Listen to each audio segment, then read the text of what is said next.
Equipment is used to track the charges and usability of a piece of road equipment over time. If you charge customers for equipment usage and track depreciation and replacement costs, you should set up an equipment file. Select the equipment module and click the equipment menu item. The following window will appear. A list of equipment will show. To edit any entries, double-click a piece of equipment. To set up a new piece of equipment, click the List button. Select New. Enter a code and name for the equipment. The type should be an S for single. If you wish to put the equipment into a specific category, such as trailers, radios, or underbody scrapers, enter the category. Enter the serial, model year, and VIN for the equipment. Enter any notes you would like to add to the equipment. Enter the purchase date and the correct delivery date. Note that the purchase date may be different from the delivery date. Enter any value that was added to the equipment. Added value could be something as simple as test driving the equipment before you send it out on the road, or as complex as adding a trailer hitch to the equipment to haul trailers or salt spreaders. If you use a fueling system, enter the fuel system card number for this piece of equipment. Enter any warranty information for the equipment. Select the Fixed Assets tab. Fixed assets contain specific information about the equipment.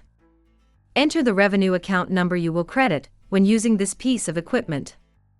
Enter the fixed asset group, number, and suffix. This information can be found in the fixed asset file for this piece of equipment. This field displays the fixed asset code, the equipment number, and the to-date depreciation. This information is displayed only, it cannot be deleted or modified. The depreciation fields will be automatically calculated when you run the fixed assets calculation program. Extended life investment is the dollar amount you have spent to fix the equipment for extended usage. When you dispose of the equipment, enter its disposal date and any gain or loss you realized from its disposal. Enter any other equipment codes associated with this piece of equipment. Separate the multiple codes with commas.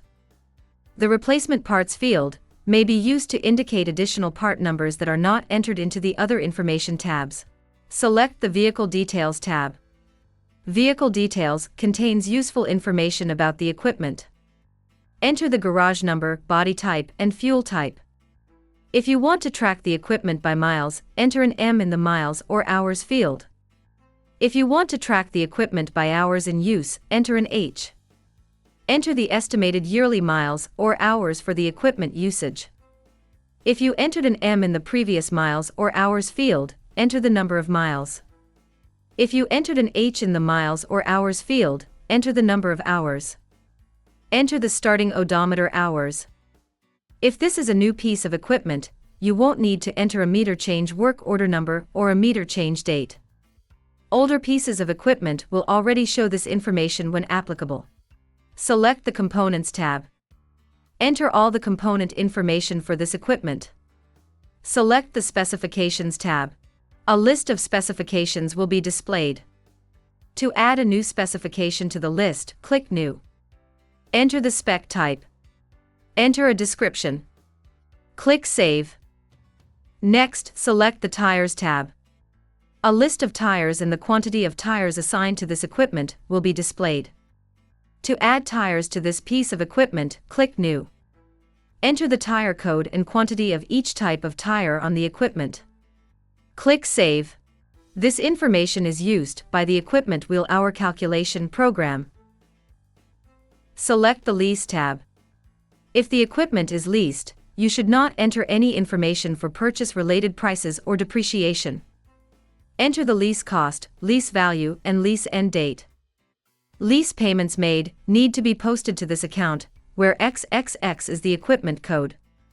When you have finished entering the lease information, click Save. The Work Order tab will display information about work orders. After generating work orders to perform maintenance on a piece of equipment, items and information relating to work orders will be shown. Double-click any line to modify the information. The work order number is issued by the work order calc program. The work order date is when the work orders were created by the work order calc program. Closed flag is the status of the work order. Flags are closed in the work order maintenance program. Description of work is created by the work order calc program and is retrieved from the information in the preventive maintenance program. The cause shows the reason for the work order. This is set up in the preventive maintenance program. Next, click the Preventative Maintenance tab. The information on this tab relates to the PM line items involved in the preventive maintenance process. Double-click any line to modify the information. Click the History tab. It shows all the work order numbers and work order line item numbers that have been issued. The History tab contains 5 additional tabs at the bottom of the window. Labor shows all the labor transactions that were posted relating to repairs to the equipment. Parts show any parts that were placed on the equipment. Fuel shows the fuel used during equipment repairs. Notes displays any notes that relate to the equipment. Double-click on a note to modify it or add a new note. Select the Meter Readings tab. This shows the history of any meter readings that were done. Double-click on the line item to see the details of a record. While these tabs might seem overwhelming at first, they mostly maintain themselves and help to keep your fleet management updated and effortless. If you don't plan on using the work order system, the only information you need to enter is on the Equipment tab. Click Done to exit the Equipment menu item.